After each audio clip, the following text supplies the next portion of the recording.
What's up, everybody? Welcome to the PixelPlay Podcast, the only podcast where three guys talk about video games and no one else. I know I've made that joke already, but I couldn't think of anything else. And that is the show in a nutshell. We just repeat the same stuff everywhere. We're Family Guy, but a gaming podcast. It's great. Works out fantastically. My name is Adam, aka CS Radical, joined as always Mr. Jin and Chris, aka just Chris, and Kaylan gracing us with his presence, aka he managed to escape the clutches of two children and a wife that really wants him to pay attention to said two children because she needs a fucking break too. But hey, I'm neglecting familiar responsibilities, and we appreciate you doing it. So, how's everybody doing? Obviously, happy, not terrible election result yesterday for us, here on the Canadian side of things. Yep. So yeah, America, that's how it's done, as we only elected a minority government, but that's how it's done. And now I will go to playing Democracy 4 on Steam, and I will show that this is still a gaming stream in one way or another. But regardless, well, apart from that, I guess I don't know, it's weird it being April. It's actually been warm suddenly again, considering how fucking freezing it was for so long. Now, granted, as gamers, it's great. It's an excuse for me to stay inside. I'm not complaining that much. But I'm not gonna lie, it's been kind of nice to be able to open up a window again. Or a game outside. Yeah, it's true. Well, I'm not a handheld guy, so it's gonna be a little bit harder for me. You guys and your Switch. Well, I guess I have a Switch, but I can't really play. It'd be weird if I'm playing Wii Fit Adventure outside, honestly. Why? People exercise outside all the time. Yeah, but not usually with some weird plastic ring. Yeah, it's fine. Do it. Go to the park. Start a trend. I mean, it wouldn't be the weirdest thing that probably somebody would cross by that day. Wouldn't be the weirdest thing that happened in a park either, so. Nah, you're right. So, Kayla, might as well start with you since you've been gone too long. So what have you not been doing? Oh, so, it's been crazy here. Just having two kids and, getting everything under control. But been able to squeeze some gaming in. I've just been playing a whole bunch of a lot. A lot. I've heard of that game. So I've been playing Dad jokes.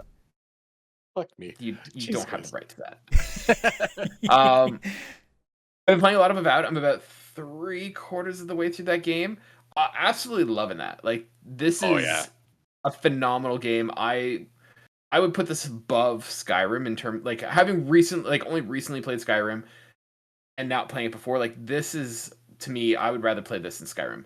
I find it's more varied. I find it's more rewarding. There's more stuff to do. The combat is incredible. I am enjoying it thoroughly. Could it be golden pathing and just getting this done faster? Absolutely. But I am investigating every crook, every cranny. Ooh, what's over there? It is just capturing that Skyrim feel, and I am loving it. I've also been playing Dave the Diver. I borrowed that from my brother-in-law, so I've been playing Dave the Diver. Chris is very happy. Chris, I don't know if it hasn't clicked yet, if I haven't played far enough. I'm still early in. Not huge spoilers, but I've blown up the rocks to get to the underwater society, and this is spoilers for first chapter, so I don't think it's a huge spoiler. But no, the hooks aren't in yet, and I also don't feel there's a good UI in that it's explained to me what I'm doing. I hunt all these fish, and do they all disappear? Is it only what I put on the menu? It's not clicking. I kind of get the loop, and the loop is interesting, but more what I want to do is just run my sushi restaurant, and it seems that's the least interesting thing that the game wants me to do. And it's go find this and go capture that. I'm I don't want to. I just want to run my sushi restaurant. So I don't know if I'm just too early in, or if this is the game and it's just not clicking for me. Interesting. Well, to answer your question about the inventory, if you put it on your menu and you don't sell it, it disappears. If you don't put it on your menu, it remains in your inventory forever until you eventually use it. So there is that. So it's not me. Yeah, I do agree that Oh, sorry. Go ahead. I'm not interested in the story, and everyone seems weirdly written. Everyone is just rude and pissed off at you, and you're what? Why are you mad at me? And you're asking me for a favor, but treat me like garbage. So I don't know. It's not I want to run a sushi restaurant and be a Dave the Diver who just hunts fish, and it's the game wants me to do everything but that. It seems like an afterthought, and I'm just not sure. Yeah, the story, I agree, is its weakest point. Like if I could just go, and honestly, I still have it installed and do go in sometimes. I will just spend 3 days worth of going, trying to get cool ingredients, different fish, and then, what cool recipe can I have at my sushi restaurant that night? It does, like I did find that it does keep pushing further into the sushi restaurant side where you start to unlock other things for the restaurant. But yeah, it's got, if the story part is tough because if it's not clicking, I don't imagine that part will. It's not like some big thing where it's like, whoa, this story just got crazy. No, you're still just some guy named Dave and you're doing some diving. And then seems like it's more about the loop than anything else. Yeah, like the game loop is what I love. I like the loop. It's just like, I wish it was just, you get special requests for like you get some people who come in who are like looking for certain foods and you have to impress them. That part I love, but it's like, hey, go and find like these starfish for me, or like go do this research for me and go explore this. And it's like, I don't want to. I just want to go work on my sushi restaurant. Like that's what I don't want to collect I don't want the Pokemon game that's in there. I don't want the, the sides, like all the other people who come and ask me for stuff. I'm like, no, I don't want to do that. So I'm still playing. I don't remember if that was mandatory. I can't remember. It's not, but it's just like it's everyone needs something from you, and it's like I just want to catch fish and cook sushi. Like that's what I want to do. So yeah, but I'm gonna stick through it. Like it's one of those games that's easy to play for 5-10 minutes in between being a dad, so it's fitting perfectly there. Yeah. Other than that, I've been playing. We've been playing more Yoshi. We've been playing Mario Kart, and Minecraft is also back on the radar. Like my kid has been wanting to play a lot of Minecraft because we saw the Minecraft movie on Sunday. So he's setting a lot of chickens on fire in lava pits. Got it. No, he has no idea what's going on. I'm running the whole show. So you're putting a lot of chickens in lava pits. Got it. Yeah. No, so right now he's funnily enough obsessed with Titanic for some reason. I don't know why or how this came up, but he likes Titanic, so now we're building a Titanic in Minecraft. I'm trying to think because how old is he right now? He's almost 6. Okay, so he basically is old enough to, remember the Titanic. Do you know where it comes from? Because I mean, in my case, like my mom is a super Titanic nerd about it, so like I was hooked on that pretty early too. There's a really old PC game that was called Titanic Adventure at a Time during like the Windows like 98 days. That's on Steam. I have it. And I played the shit out of that, even though it was probably something a little kid should not have been playing because it actually has some pretty serious fucking themes in it. Also, well, I mean, it's just. I would have nightmares of like the friggin' like the German guy, like pulling out a gun on me. That's the thing you're afraid of? Not the drowning in the middle of the ocean. No, because because you never go into the ocean in that game. Yeah, true. So I think his interest comes out of Lego. So he's obsessed with Lego, and Lego has a big Titanic model set. So I think so. He probably just saw the model and then was like, "Ooh, I want that." Yeah, big boat. I want that. Yeah. Yeah, it makes sense. Yeah. So we've been doing that. It's been good. Like I said, a lot of fun. Yeah. Kaylan, as for the Minecraft movie, what? I was going to actually ask you about the Minecraft movie. So say what you're about to say. It may answer my question. It's not very good. Like that wasn't my question, but yeah. So like for me, like quick review on the Minecraft movie. I brought my kid. He is 6. He absolutely loved it. He had a blast. He's been quoting it. He's been talking about it nonstop. So it's a movie designed entirely for kids.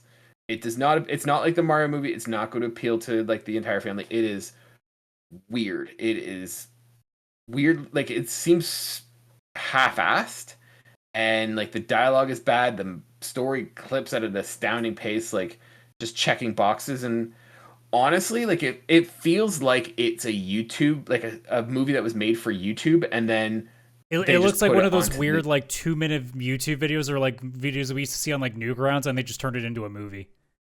Not even that. Like it feels like if you said that this was made for like a YouTube sort of YouTube premium kind of exclusive, I'd totally see it, and it's just not good. And so I don't know. It wasn't for me. He had a blast. That's what's important. But I was like, nah, this is not good. And it also doesn't help when you leave the theater and one of the kids says that you look like Jack Black.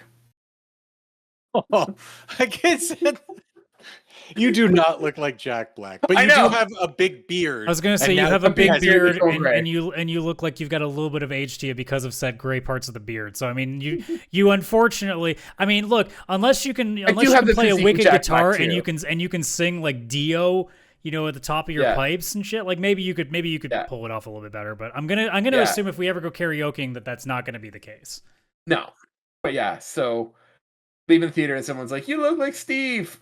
Jack Black, and now my son is all about saying I look like Steve. No! Like, oh, that kid ruined you. Oh, it's over. It's destroyed by a 7-year-old. Yeah, because I saw the movie too with my nephew, and I think that the movie is designed because it is weird pacing. It has songs, but the songs are like 30 seconds long only and stuff like that. I'm pretty sure made for TikTok. It's designed in the way that TikTok presents its information to kids. It's like a series of TikTok videos shoved we are just clipping. We don't have time to like. Yeah. Well, it's really funny because like when a lot of reviews came out, like you saw reviewers like talking about like, you know, almost like they were critiquing like a fucking Oscar nomination potential. I'm like, guys, this was not made for a normal audience. Can you not like see that?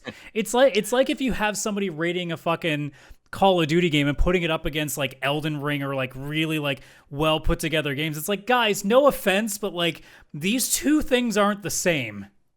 To be fair, we do that every year at the Game Awards. That is true. That is true.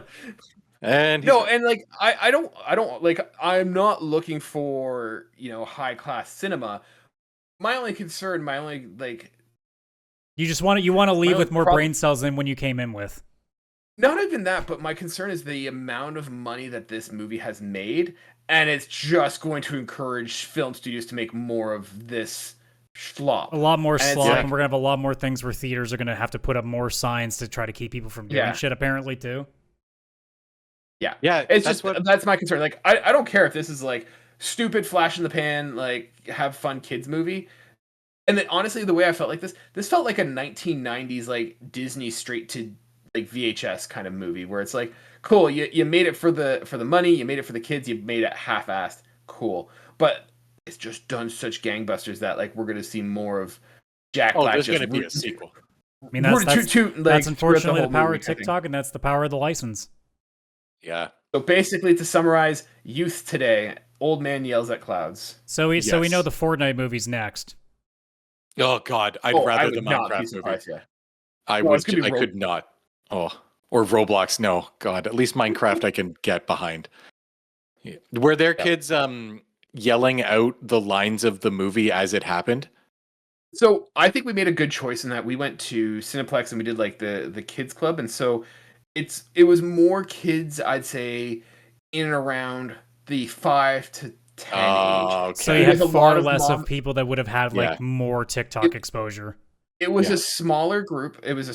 Like I think maybe 50 to 75 seats at the most.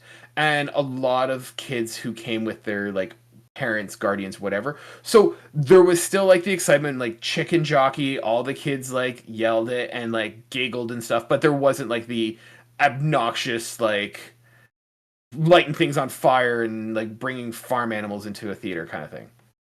Oh, I didn't have any of that, but the movie itself, like Steve's Lava Chicken and Chicken Jockey and I Am Steve, like it was like kids knew the moment was coming and they like yelled out the line as it was happening. The whole theater yelled, I am Steve. And I was like, what is happening? Like, how many times have they watched this on TikTok before finally seeing the movie in theaters? Like, it's wild. And to be honest, I don't have a problem with that. Like, I don't think there's an issue with like getting into it and like if you're saying lines. It was more my like the thing, and once again, old man yelling at clouds is like, I just didn't appreciate when people would be like obnoxious jerks and like throwing popcorn and like just causing extra work for people making minimum wage. But like 100%. You think of like Rocky Horror Picture Show, like that used to be a thing where you know people would. I think Chris and I brought that up. Yeah, because I've been to a couple Halloween Rocky Horror film showings, and it is obnoxious. Yeah, and that's fine. Like I don't mind if that. It's just it was more like the man. Don't make the guy like the guy working at the movie theater for minimum wage. Don't make his job harder than it needs to be. Like don't be a dick. Yeah, yellow. Yeah, I don't care. Thankfully, ours were smart. They weren't making messes. But don't get me wrong. When Sweet Transvestite came on, there were a few people that ran up to the stage to take their robe off. So Just like the Minecraft nobody has to clean anything up, hopefully. I mean, if you would, you probably need the UV light, but I digress. Oh, yeah. Yeah, that's what I've been up to. Oh, and Chris, I snagged my Nintendo Switch 2 pre-order. Nice. You goddamn corporate slaves. Yeah, 2 out of 3, baby. 2 out of 3. Yeah. It ain't happening on my side, Adam. so I guess what a shocker. So Adam is the one that's off-brand with everything else. Okay, yeah. Enjoy your stationary gaming, loser. I am, actually. I mean, that Adam, coincides well. I guess I'll ask you first, Chris, because we've both been playing Clair Obscur. Have you done anything else, or is this the one thing that you've really got going right now? I was just going to say that I played Clair Obscur a fair bit. Not too much, actually. Probably like 10 or so hours. Like I just haven't as much time in just real life to actually sit and game. I haven't touched Assassin's Creed Shadows. Yeah, I know. I only had 10 hours of free time. I haven't touched Assassin's Creed Shadows. I have played a little bit of a game called Traveler's Rest, which is really good. It's you run a tavern. It's like Stardew Valley, but you run an old tavern. It's very much got that like console and chill sort of vibe. Yes, and I actually played it with friends at first. My boss has been talking about it for like a year, trying to convince me to get it. And then once a couple friends want to play co-op, I was like, all right, fine. Oh, and it's 25% off. Okay, cool. So I played that on the Steam Deck. That's just like a cozy, like, I'm going to play this. Although I'm not playing it cozy at all. I'm trying to make fucking bank in this. I don't even run my tavern anymore. I hired everybody to do it for me. I'm walking around like that micromanager and just making sure no one's taking breaks and make sure that they just stay working for their 14-hour shift. It is and then we both come back to each other and complain about our jobs and be like, ah. Yeah, real life, yeah. But besides that, not really played much else. But like Kaylan said, I did also pre-order the Switch 2. And my experience with that was actually pretty cool. I was like, you know what? I know I could try and get this online, all that kind of stuff. But I don't know. I was craving, like when they'd have those midnight launches of games and you'd wait outside GameStop and stuff, right? Like I wanted that old school feel. And I was like, and honestly, if I wake up earlier, maybe I'll have a better chance of getting a system this way. There's going to be a lot more stock online, but maybe if I get up early enough, it'll be fine. So I took the morning off from work. My boss fully understood because she is the gamer that told me about Traveler's Rest. So she was like, yeah, go get your Switch. The mall opened at 7, even though GameStop opened at 10. I didn't get there for 7. I went for about 8, and I noticed there was already like 14 people in line before me. I'm like, fuck, it is over. By the time that 2 hours was done, there was at least 100 of us. As I was counting, they were setting up all these like posts and stuff in the mall, because this GameStop wasn't in a plaza. It was in a mall. And we would have been blocking Shoppers Drug Mart right next to it. So they started setting up this like zigzag, which was just taking up that entire area. Like you could tell security was like, what the fuck are these nerds doing? They're ruining me keeping this clear, and that's my job. But it was actually really cool. I talked to so many people. There was a couple guys to my left. The one guy was wearing a Final Fantasy 16 sweatshirt. The other guy had a Sephiroth tattoo that he was showing me. There was a girl and guy to my right that were like really funny. And we were all kind of just chatting like, what are you so excited about? Did you love your Switch? Like, is it something you still even play? I had my Steam Deck. I blew all of their fucking minds when I pulled that out because they were like, what is that like beefy Switch thing you have there? None of them knew what it was. I was like, I thought you people were gamers, but no, because most of them, Nintendo, that was their console. I keep saying it, they have their own island, man. Chris, that was it. They're not gamers. They're not gamers. They're scalpers. The only guy I thought may have been a scalper was next to me because he kept saying like, oh, I just hate those scalpers. And he was like 70. And I'm like, I don't know if I trust you because he's like, I'm here to pick it up for a friend. I don't really game. But then also was telling me about all the games he's played in his life and then showed me that he was wearing Donkey Kong socks. And I'm like, I'm so confused. Are you a scalper or a hidden fan and you're afraid to tell all of us you're a geek? Like, what is it? Like, just, yeah, he's afraid to tell the people in line for a Switch 2 that he's a geek. Like that's what I was worried like, that they're not going to understand. Like, if you're a gamer, I don't care if you're 70 and in your generation it was shunned upon. I'm like going to be 42. In fact, you would be praised. Yeah, like holy crap, man! Welcome to the freaking club. Yeah, look at how people really went around the Skyrim grandma. Oh yeah, yeah. But it was such a cool experience. And oddly enough, even with over 100 people, and I saw a kid that came in with his mom, and you could tell his mom just did not get him there early enough. That kid looked like he was about to start crying. You should have left at 5, Mom. He was so, like, he saw the line and it was devastation. But the smart thing that GameStop did is the same thing, because I worked at Best Buy. So I was actually there for the Wii launch. And I was actually the guy at 5 a.m. that needed to go out to the line, and we had the number of stock we had it like on a piece of paper. And you'd go up to each person, starting the first person in line, are you getting the system and are you getting any accessories? And you give them the piece of paper for that stock. And when you run out of paper, you're out of stock. So that's how you'd know, like, hey, sorry, the last person in front of you took that. So everybody from you on, like, we don't have any more if you're here for the Switch 2. They didn't run out. There was over 100 people, and they went through the whole thing, and they still had a stack. My buddy Brent, who I grew up with, he's my gamer buddy from when we were 4 years old. He's the one that actually got me back into console gaming with the Switch 1, playing Mario Kart. Me, him, and his 3 sons.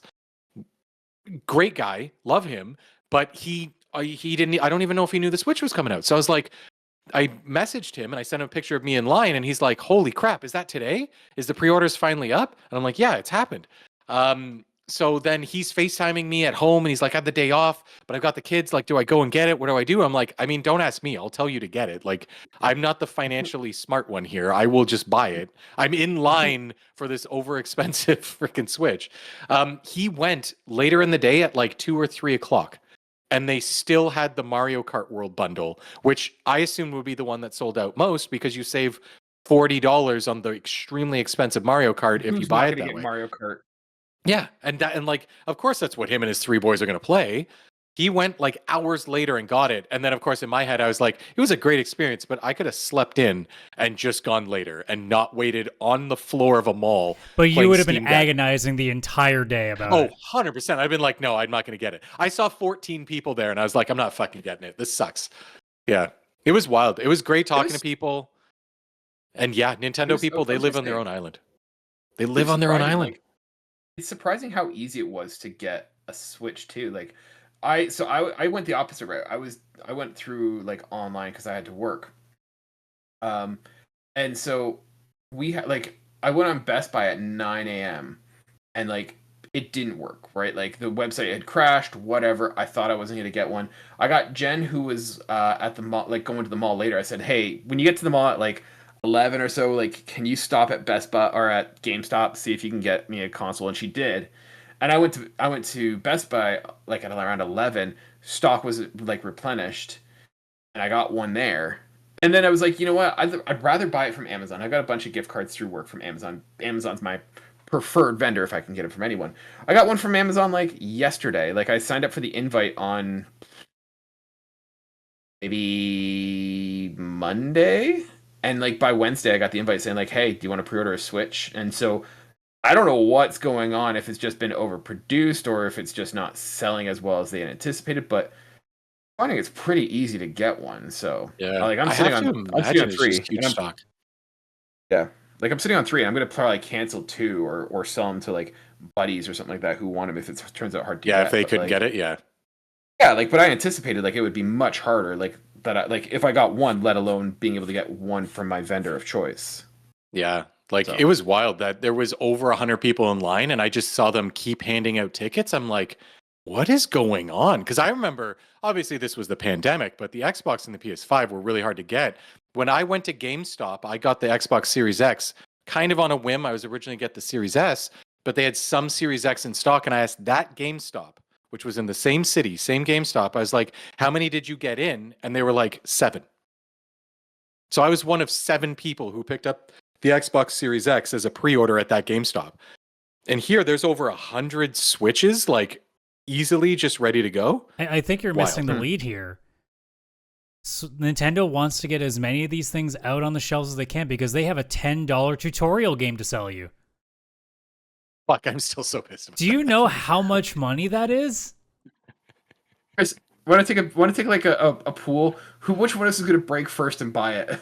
I'm gonna bet that I'm gonna do it. Like this is Yeah, but I got a small kid at home who might see it and just be like, I want to play that. Like, it's only $10. It should be free, but if you've got to buy a game for your kid, and it's only $10 and it keeps them happy. Kaylan's sitting here being like, "Look, I got a kid that might want to play it." Chris is sitting here being like, "But what if I want to play it?" I'm like, I've got a kid, and Chris is like, I'm a kid. I am a massive child, but yeah.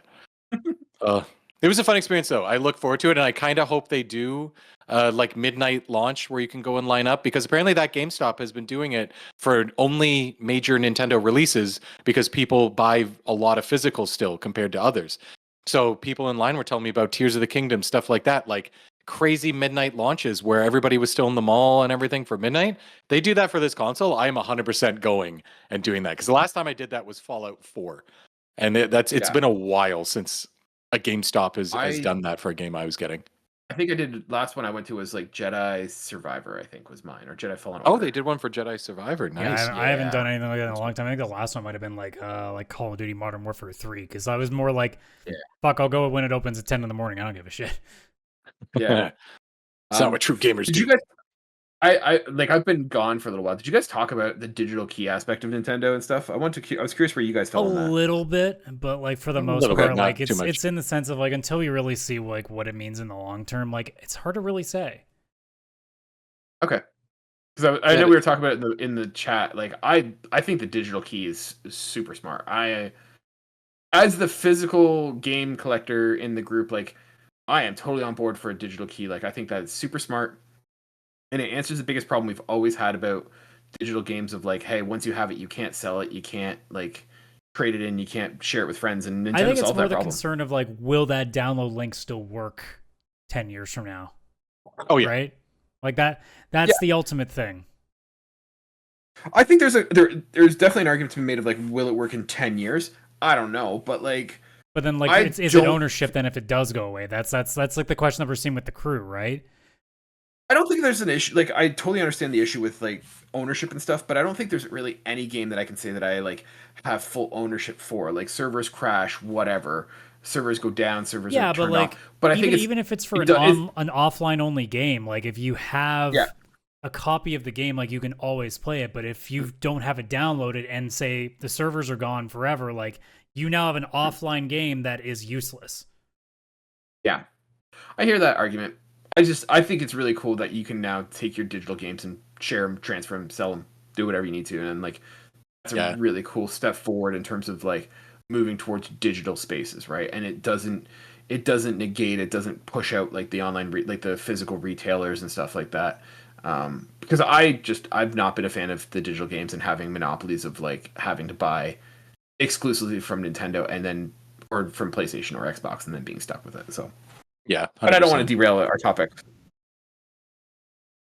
Yeah, no, I'm on board with that too, Kaylan. I'm kind of in the same boat as you, because if I really want a game that I'm going to have like 20 years from now, chances are, and I hate to throw it out there, but emulation for systems that are 20 years old is pretty easy. And most games, I've either lost them, they stopped working, or whatever it is, even if it is the physical copy.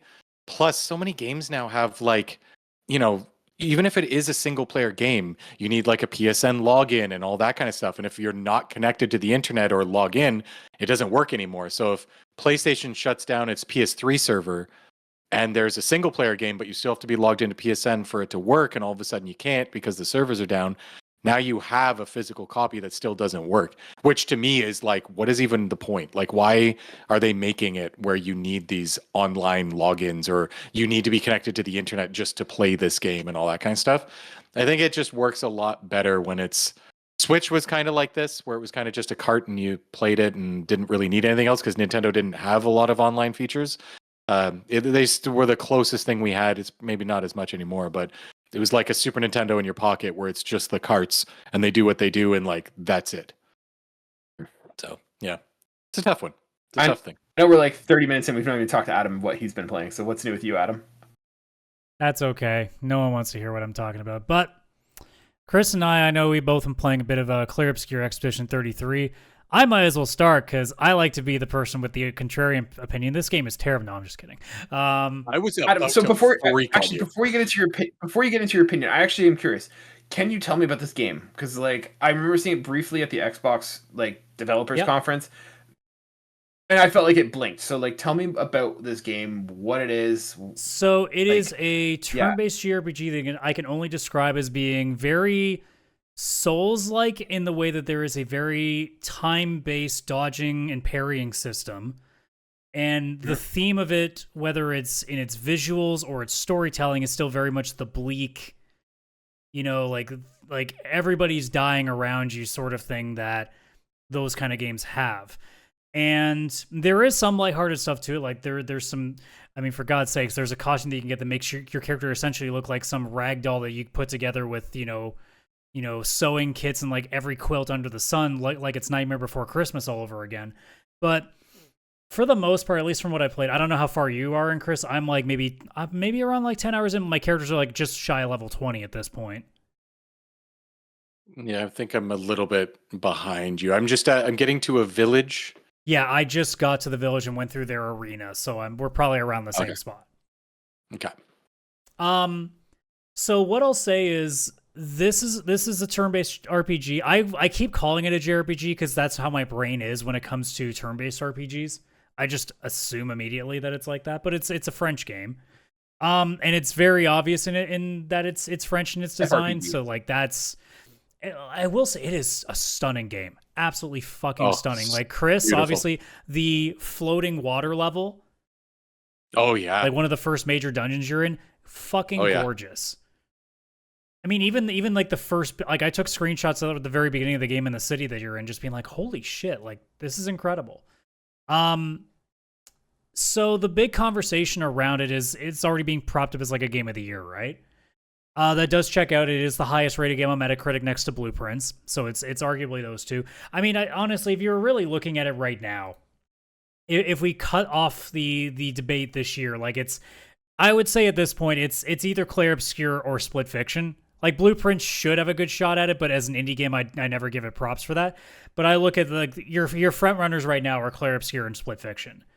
I mean, you could potentially like make a case for a Kingdom Come Deliverance 2 or a Monster Hunter Wilds, but like I think based on reception, it's between those two games. And it's just a matter of taste right now. And I think I might still give the edge to Split Fiction just because Josef Fares and Jeff Keighley are pretty tight when it comes to the Game Awards. But like I think if people were to be asked right now, I think recency bias would say Clair Obscur, but I think it's also because, and this is my thing right now. So I'm like, it's at the same point Chris is. I don't see the game of the year. I don't see that. I see fucking fantastic, but I don't see game of the year. And I think there's two reasons specifically for it. And people fall into one of two camps. You're a Soulsborne guy and you just love the vibe, and that's what this game is. And I think that's because it's why it's also getting some extra attention, because it does carry the visuals and the vibes. The other part is you are all Final Fantasy people that have been burnt out to shit from their garbage, and this is the first good one you've played in forever. And I keep saying there's 10 billion other games out there and you just aren't playing them. Like I'm playing Clair Obscur right now and I'm going, yeah, I might put this in like a 9 or a 10, but like I can think of 3 JRPGs that I played in the last 2 years that are better than this. But I think it's because it's probably people that aren't as deep in the JRPG hole as I am. So I look at this and go, this is really good, but Metaphor is 10 times better than this game. And Metaphor should have won Game of the Year last year. So if this game is getting like Game of the Year praise, that pisses me off, because very few people were talking about Metaphor and were mad that it got announced as a nominee. So, but like that part aside, this game is really fucking good, and I can't believe that it's as good as because I thought they were way in over their heads, and that this is probably like the throwaway expo. Like I thought South of Midnight might be the throwaway. I thought this might also be too. I thought the keys was going to be Doom and the Ninja Gaiden game, because that's a Souls-like game that people would get really behind. The fact that both of these two games are amazing for me, I would not have put money on that in any way. Like the odds of that were so low. And there are still some things like I haven't really clicked with the story. It's more like I don't know what's going on. That's what's keeping me interested, because we don't know the reason for why this person, because I guess I didn't explain this concept to you, Kaylan, either. The gist of the story is that at some point 67 years ago, Toronto Maple Leafs, there was a person that just appeared out of nowhere. They call her the Paintress now, and she just painted a mural that said 100. And like that, everybody aged 100 or older died. Turned into a thing of petals, died. And then every year, the counter goes down. And it keeps going down. And they've been trying to do these expeditions to go to this land where this monument is to try and solve it. And there's been no success, and they never come back. So you are now part of what I think it's Expedition 33. I don't know because it is the name, but there's the part of my brain that's like, did they name it something different? And no, it's you're now the people that are like, well, you're 32, so here's your last shot. And it goes to shit immediately. God, like what a shock, right? But it's now you trying to still figure out where the hell you are, what to do, and how to survive. And the thing about the game that has got me so far is more just what the fuck is happening? Like, what is this place? Like, because they also seem to act like they know what these things are.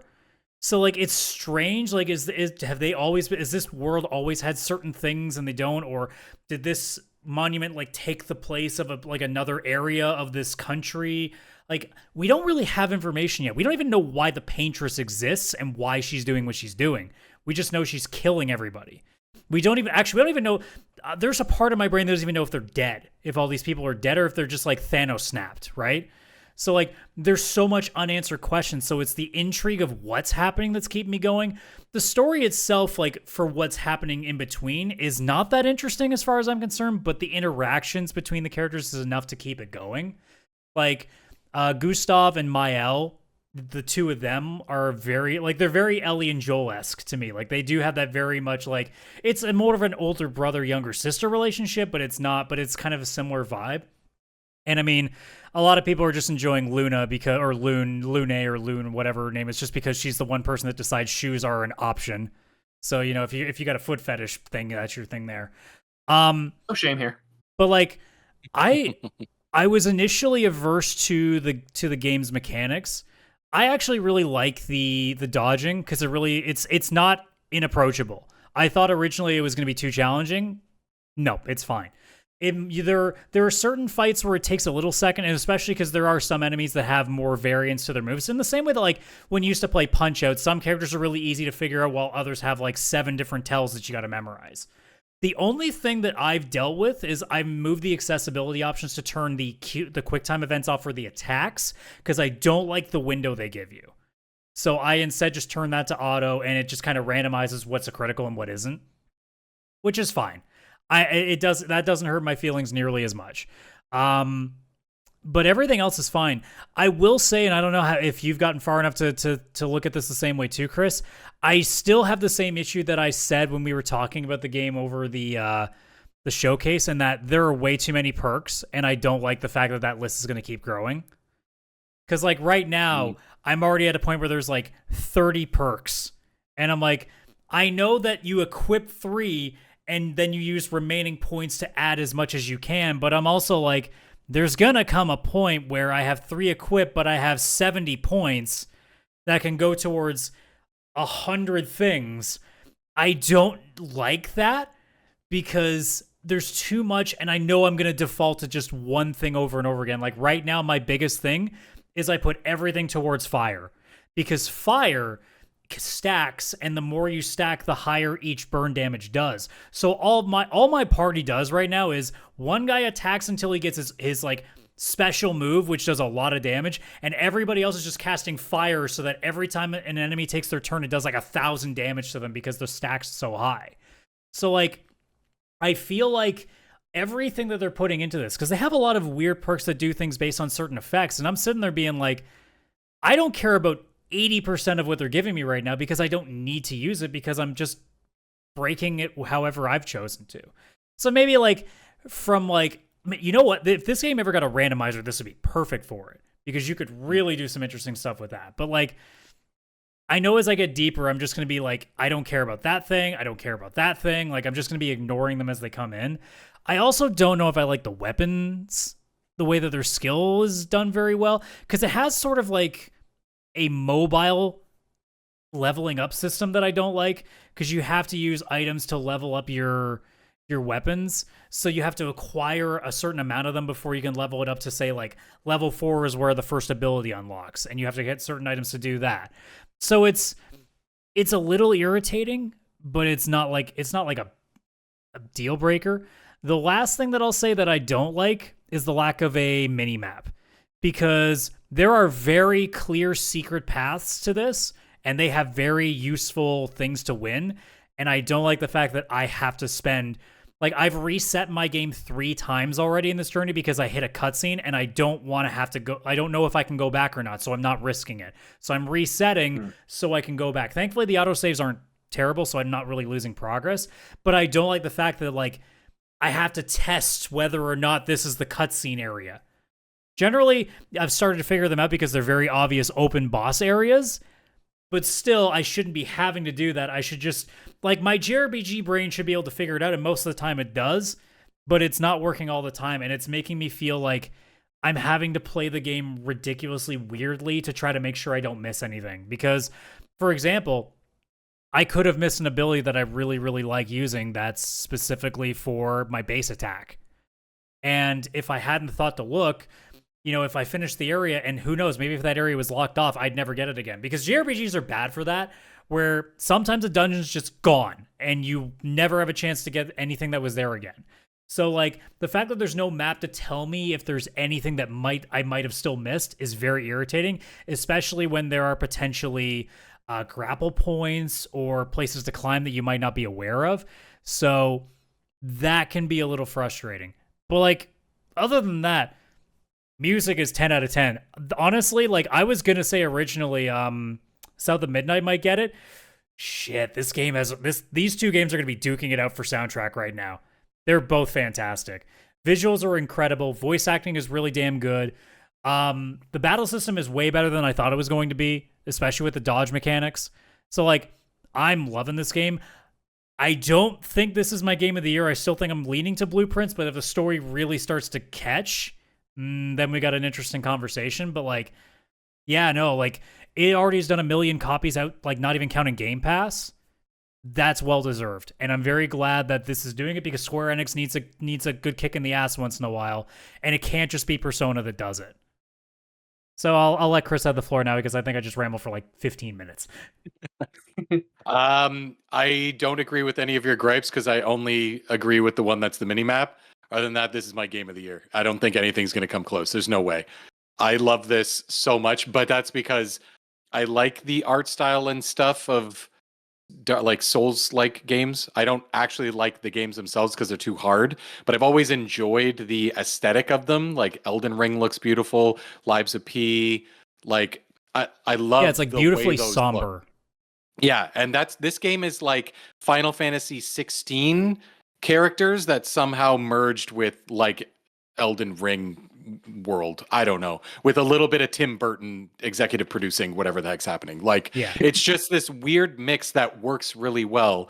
I love the fact that it's like this alternate world version of France or whatever it is, because there's there's Paris monuments like that you can see in the beginning of the game and stuff. Like, that's clearly where they are. I love that there's a world map that you get to walk on and go between places. Every area is extremely beautiful. Like you said, the underwater or like ocean in the sky area. I don't even know what to call it. Floating seas or floating, I don't know. But yeah, it's just like this beautiful aesthetic. The battles are like Persona, I assume. But with, again, not looking like Persona. It's not anime at all. Kaylan, that's more of a comment for you. Zero anime. This is just the battle mechanics from a Persona game thrown into this very Final Fantasy Souls game, with the aesthetic. The voice acting, Adam, you mentioned that, is incredible. And a lot of people are talking that Ben Starr is in it. So he's Clive from Final Fantasy 16, the main guy. He actually sings like the vocals in like the first battle theme. Oh, that's sick. I didn't know that. I feel like no one's talking about the main character or whatever, Gustav. That's Charlie Cox. That's Daredevil. He's voicing that character. And like everyone's like, Ben Starr's in it. It's like, So's Charlie Cox. Why is nobody talking about that? Like you can hear it. Like he's definitely like Charlie Cox, and then using a little bit of a French words sometimes and everything like that. But very, very, very great voice acting. Incredible voice acting. It actually sounds like real people talking to each other. Like obviously in a very dramatic way sometimes because they're dealing with like everybody dies all the time and that kind of stuff. But at no point does it not feel real. Like it actually feels like these voice actors were just sitting with their lines in a room together and just like talking. I'm hoping that that's what they did, because Japan does that phenomenally well, where they have like, even if it's like 14 people, but they'll have them all in a room together to make the scene flow properly. Because that's a lot of things that we find missing with a lot of Western, whether it's, dubbing anime or whether it's, video game voice acting. It sounds very wooden because you can tell that they're just recording in a booth, but they're not recording it like a conversation. Yeah, absolutely. Yeah, this you can tell. Like another voice actor, Kaylan, that's in this, Andy Serkis, Gollum is a voice in the game. I haven't met that character yet, or at least heard them. But like it's these great voice actors. And you can tell that they're actually bringing acting to the role. This game doesn't come across to me like a AAA blockbuster. It almost sounds to me like theater kids, like actual, like not theater kids, but like theater. Like these people weren't from like movies. They're from theater and they're being brought to the role. Kind of like how Patrick Stewart with Oblivion is perfect in the opening because he's an actor, but he's also a theater actor, and that's why he's so great at voice acting roles, because he knows how to like kind of emphasize that where it's all on his voice, like you'd have in theater. They've all done like monologuing and stuff, so they understand that even if it's them on their own, how to really put the dramatic flair to it. Yeah. And I know that the girl who voices Mael, the younger girl who's like 16, I think, in the game, she's a voice from Persona, I think, one of the Persona games, or maybe Metaphor. Talking. I can't remember what her name is, because I haven't played Persona games. They're in like, English. That name does sound familiar. Let's see. But yeah, Kaylan, I think that of all the JRPGs you may like, this would be possibly the only one.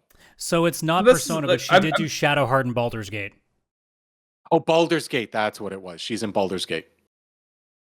So this is like my question, because you guys have been saying this a lot of like dropping the term JRPG. And I'm curious, like, what about this is JRPG? Is it mechanics? Is it story? Is it performance? Because like, as you guys know, as a JRPG king, I can't stand JRPGs for the most part because of like, I don't mind the gameplay aspect, but it's usually like the story is just over the top. The acting is over the top. Like, it's definitely not the over the top like anime nature that you would consider like what I play all the time with my Trails games and such. Yeah, I mostly, like I said, when I said at the top, I refer to it as a JRPG just because that's how my brain operates whenever I play a turn-based RPG. That's like, what it is. Mechanics. It's just mechanically, it's a turn-based RPG. I just call it a Japanese RPG because that's what I grew up with those. Yeah. Oh, and the world map. That's very common in old school JRPGs as well. World map and then turn-based combat. So it could almost be also considered very similar to like Baldur's Gate in the sense of like turn-based RPG, right? Absolutely. Yes. Okay. Absolutely. Yeah. Okay. Yeah, because like I was like initially I'm like, oh man, I want to play this. Like this looks awesome. I think if there was any turn-based RPG that you could approach, this is the one. To be completely honest, I think you could approach this way more than any others. It doesn't. It certainly won't be any of the ones I suggest. Yeah, it sounds like it doesn't have those tropes that I really don't like with JRPGs. Zero. So, like this is on my. Well, that's not completely true, Chris. There are swimsuit outfits. You can unlock outfits. Yes. Okay, fine. I don't care. Yeah. I don't care if the weeb aspect is optional. To be fair, the swimsuit outfits in this game make me think more like it's BioShock. All right. Because it's got that like 1940s vibe. It's funny because I'm looking at the aesthetic and it also gives off like the Order 1886 or 1887 or whatever. I was going to say that. When I was choosing how to describe it to you, I was like, it's kind of like Final Fantasy 16 mixed with Order 1886. And I'm like, I don't know if that's a good example. That's exactly what I was going to say when I was just thinking of how to describe it to you, Kaylan. I feel like this year is just like, not even this year, this past 2 months have just been absurd with games. I am pissed off by how much I'm eating right now, because I've got stuff now that, like, there's a lot of indie games that I want to try out, and I have to pause all of it because this came out. I still have to play Avowed. I do want to try the Oblivion remaster. Like, I'm sitting here being like, guys, stop giving me awesome, really long games. Jesus Christ, I need some shorties again. Like, okay, here's the new Doom.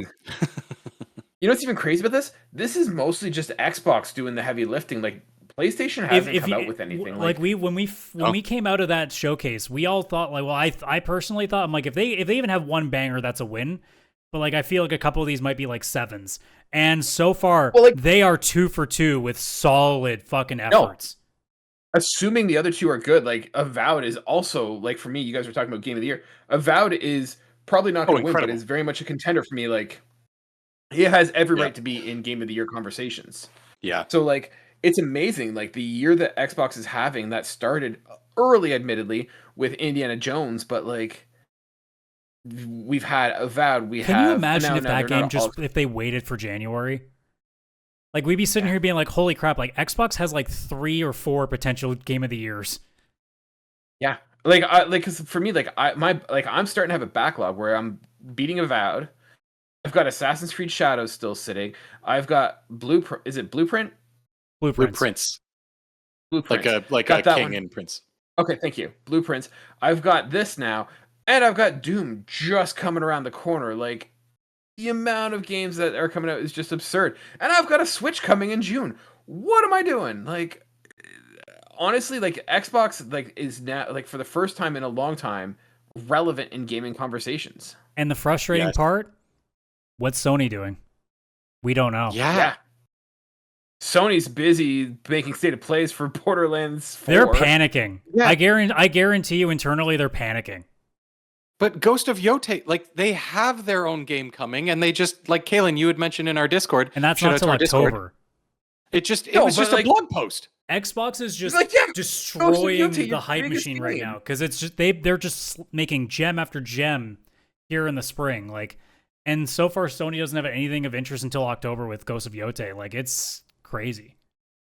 But the thing with Xbox is Xbox isn't even advertising. They're not even flaunting what they have.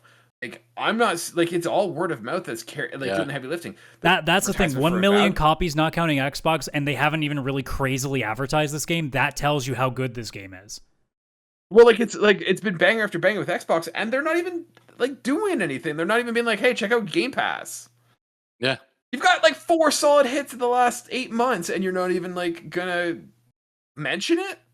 No, they just make a commercial and say, this is an Xbox, and point at a microwave or whatever. Like, that's all they're doing. PlayStation is advertising Indiana Jones more than Xbox is at this point. Yeah. Yeah. I mean, I saw that Expedition 33 was also in the top sellers on PlayStation, because it's also sold there, obviously, as you know, is kind of the norm now. And it's a top seller there. That also does check out, though, because, again, PlayStation tends to be more towards the Japanese market, which is definitely this vibe of a game, so... Yep. It boggles my mind that Xbox decided, like, now, and I'm saying, like, within the last 8 months again, that this is the time that they want to start going multi-platform. Like, you were right there. You were just about to drop. I'm more just shocked. I'm more just shocked at this point that they greenlit this game and put as much money that probably cost to make this. Because, like, when we saw the trailer the first time, me and Chris, we both were like, wait, Xbox is making turn-based RPGs now? I was actually not interested in this game until it showed, like, that one battle near the end of the trailer. Yeah, because we all thought it was just another one of those games. We just thought, oh, here comes another. Oh. I'm sure the guy's about to dodge and parry like it's a Souls game. And then we saw turn-based and we went, what? Yeah. But it's just like, I just can't imagine what Xbox is doing, where they're like, hey, we've got all these amazing hits, because it's not that they came out and they didn't know. Like, there's so much testing and research that goes on behind the scenes that they know when they have hits on their hands. And they're like, no, now's the time we get rid of exclusivity. Could you imagine how many Xboxes would be sold right now if it's like, hey, Indiana Jones, Avowed, Oblivion, Expedition, Blueprints. Like, I know not all of them are, like, first party, but let's be honest, they kind of, like, they're synonymous. Like, in the last month, they have, like, essentially 3 games that people are talking about Game of the Year. Yeah. You could be having Xboxes flying off the shelves. You could be having Game Pass subscriptions being sold out the wazoo, and it's like you've diluted it now because it's like, oh well, you could just get it on PlayStation. Yeah. Yeah, I'm gonna be curious to see like if we would ever see like month to month what the numbers are. Like I'd be so curious to see like compared to say even just January, February, March, how many new subscriptions or how many subscriptions were like redone in like in like April to June. Like it's gonna be so interesting to think about what that potentially is with just the sheer amount of games they're suddenly putting on. Yeah. Mm-hmm. And well, it's curious. I wonder if they're doing kind of like the drug dealer like strategy where it's like, hey, here's some Xbox games, enjoy them, and then it's like, oh, so sorry, we're now going exclusive again. We're no longer a third party publisher. Come to Xbox. That would be ballsy, and I would be here for it. The Xbox One 2B, 5G, whatever the hell they're calling it, like that's now exclusive games. Yeah.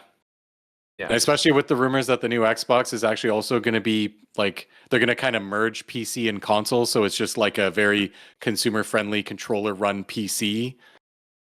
Like, and then you got Sony, who's just got their normal games, but you can download God of War on Steam maybe onto that Xbox machine without Sony having to greenlight it. Like, I don't know. I feel like Xbox could do some crazy shit after being, kind of not relevant besides people get Game Pass for a bit and then don't. Yeah.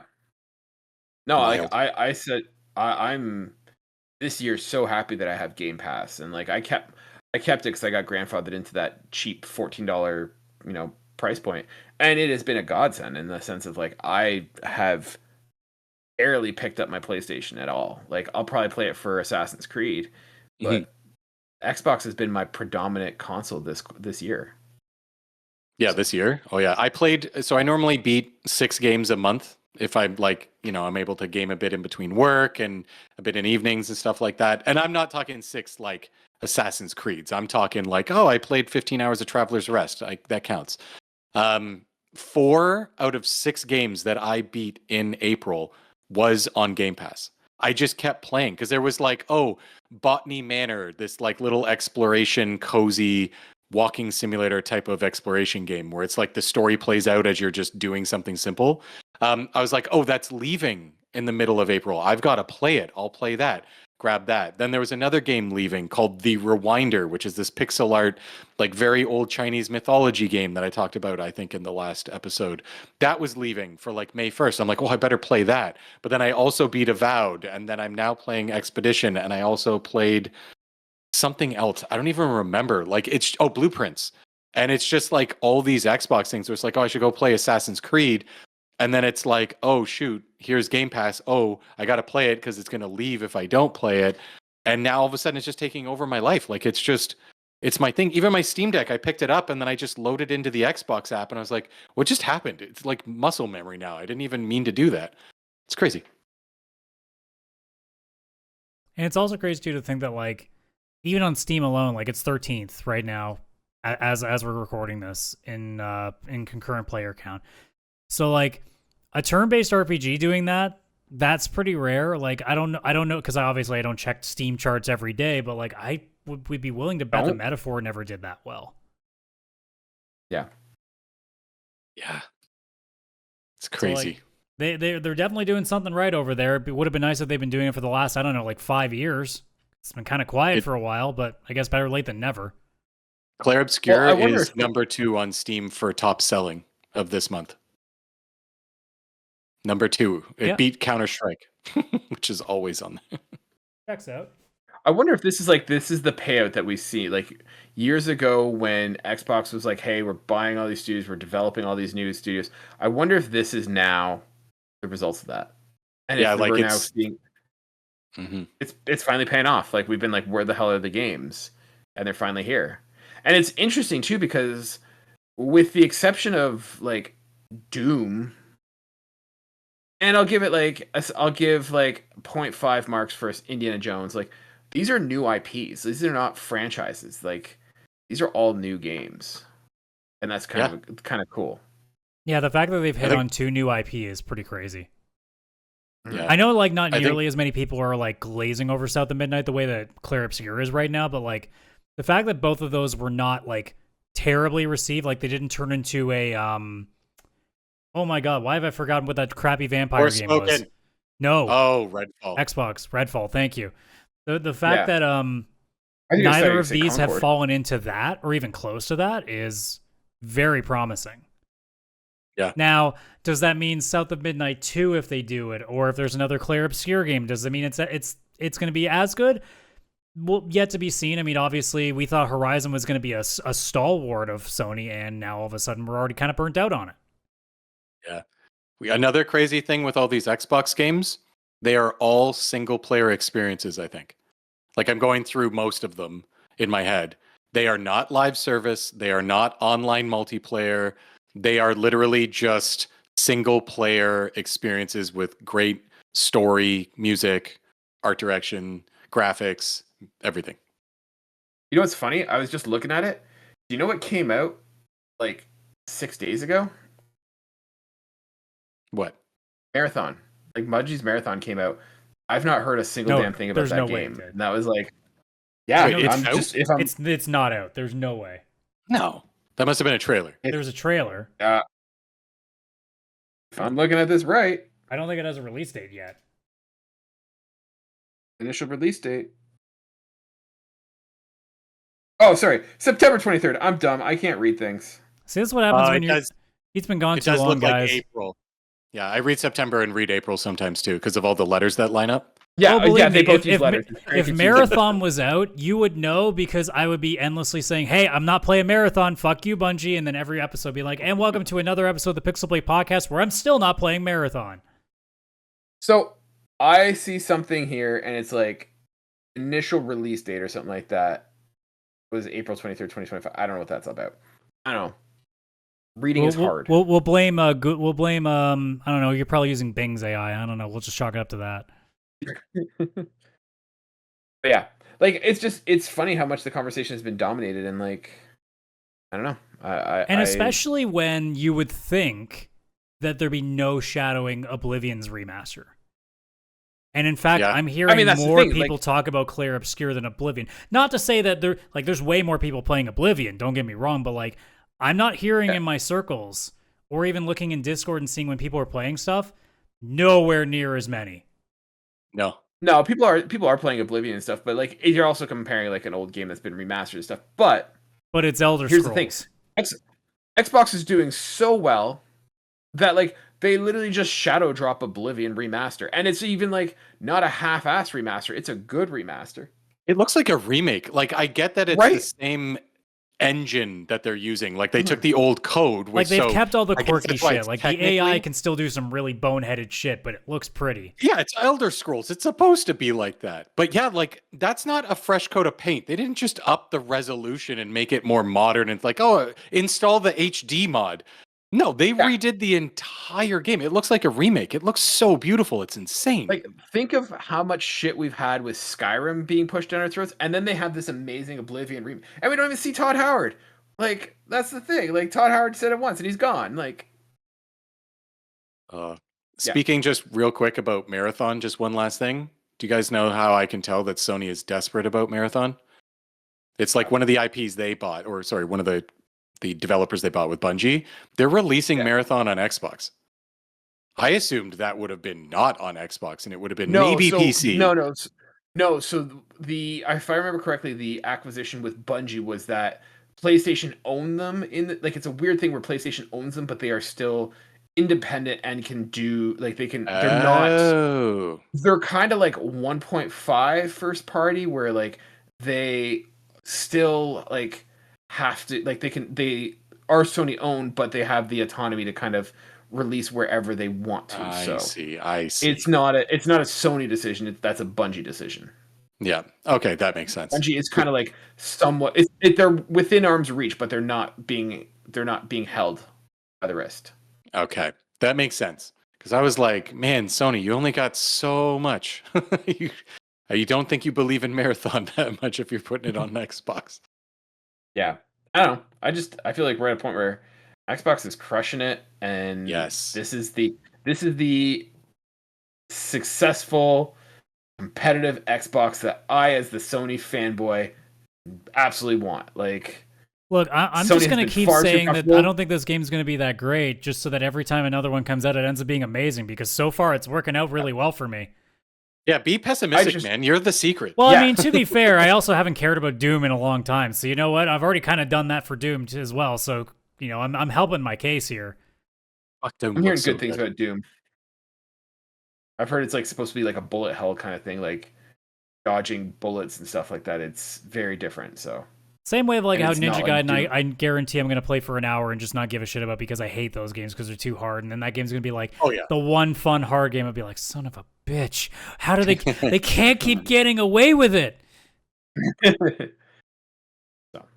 Oh, it's so good. So good. But yeah, like it's they just- genuinely impressive that with Oblivion especially that they didn't when they said that there was gonna be one being done, I'm like, oh great, we're gonna get so many people being like, they didn't capture it, and everybody's like, holy shit, like everything's captured in this. Like it's prettier, but it's still got the same vibe that I remember. Like the fact that that many people have said that is, it's so unusual for a company that has done so many wrong things to hit Yeah. on everything, including like old games, even nostalgia. Because usually companies get so lazy with nostalgia because they're just like, here's your fresh coat of paint. There you go. Fuck off. Give us $40. Square. Yeah, this game looks so beautiful. Oblivion. I Like, was going to where be was playing this this, with and then Starfield? Clair Obscur got such good ratings. I'm like, well, shit, I guess I got to play that first now. Yeah, I've got Yeah, all these I'm- installed. I'm just ready. I'm not getting Oblivion. I'm just gonna let pass. I can't do it. Like, Just for the sake of not losing your Xbox to Jenny Bezos again. no, well, she's not even knowing what this is going on here. But like, I'm actually. I was telling her, I'm like, I can't let you play Avowed because like one of the things I love about Avowed is that, oh cool, you're over encumbered. Just send shit to your stash. You don't need to fast Yeah. travel. You don't need to be encumbered. And I'm like, oh damn, if Jen found this out that she could just be farming everything and putting it in her stash. God help Oh, us. So Another thing that Avowed does that's so good, at any point you can fast travel to a camp. And when you go to exit the camp, it says, do you want to leave here or go right back to Go the back. exact spot that you fast so traveled good. here? Like you can, that's an instant go back to right where you were moment. So you can do all your Yeah. leveling up and everything you got to do at camp. Oh, that's so good. Like I Oh. said, Avowed is my favorite like Elder Scrolls game. That's not an Elder Scrolls game. Yeah. Oh, Avowed is incredible. And I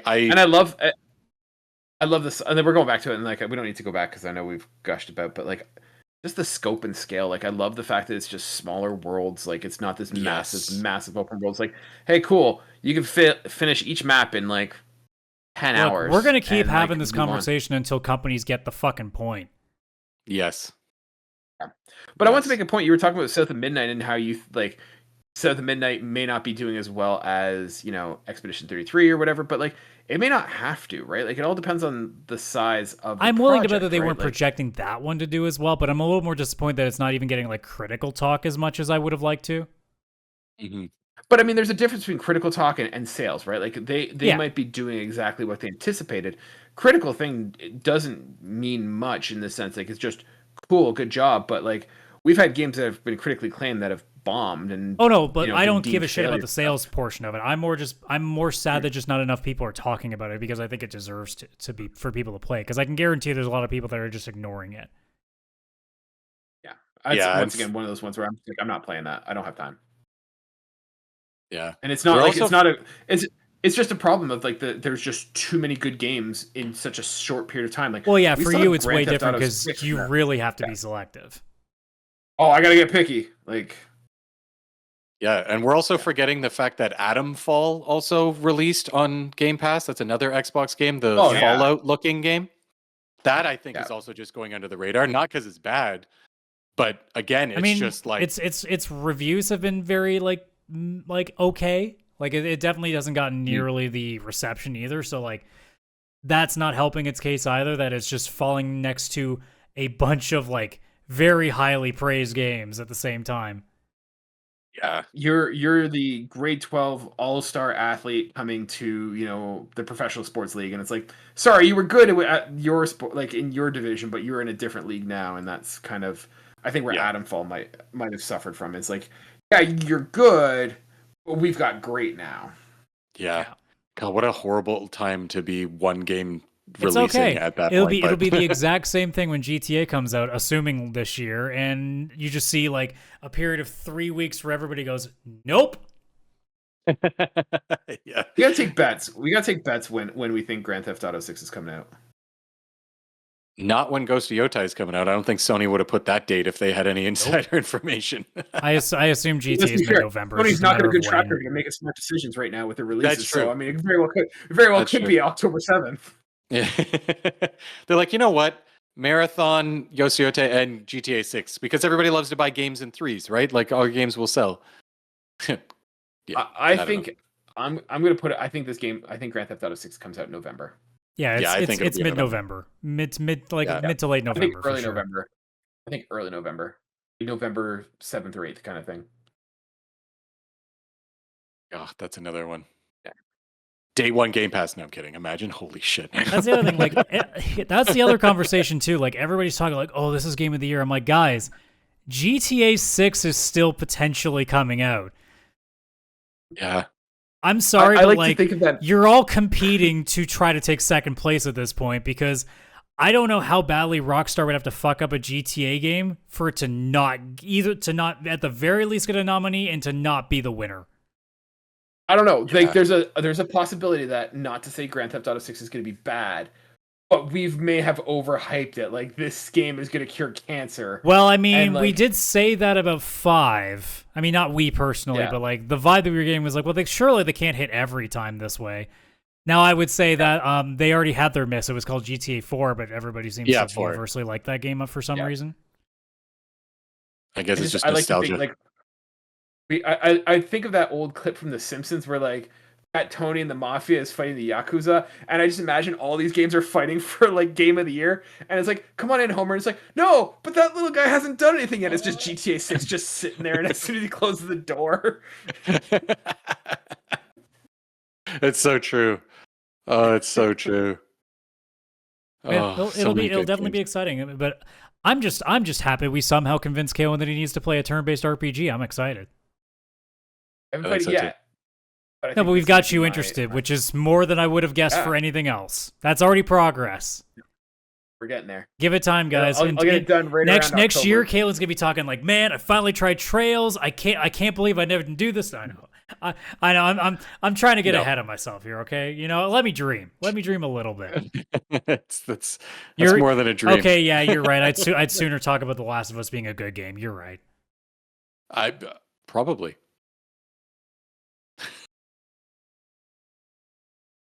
Kayla just in dead silence, being like, I don't approve of this at all. No, I don't think he's playing Trails. But I mean, if you've made it to this part of the show, well, I guess you must have approved of this podcast. So hey, there's my segue out of here. So thanks so much for checking out this episode, guys. So obviously, you know the drill. Here on YouTube, like and subscribe. If you are listening on any audio platform, give us a like, give us a review, give us that 5-star rating, share with all your friends. Don't forget our link tree, linktr.ee/PixelPlay Podcast. Link to our Discord, link to other social stuff that we don't really use all that often anymore. But link to the Discord. But it's there. It's there. It's there. One day we'll put an extra link on there being like, link to something else, and it's just like, I don't know, like just a picture of a dancing bear or something. I don't fucking know. Make it a little more interesting. It'll be like one of those old like 90s web pages where it's just a bunch of like links to fucking random like GIFs or something, just to make it seem like it's something so much more special than it is. But we'll start a MySpace page. Yes. Does MySpace even exist anymore? There's no way it does. I think really? It does. I think it's now like a music thing. I mean, if there's only one the link still exists, so you know what? It's still there. So good for Tom. Good for Tom.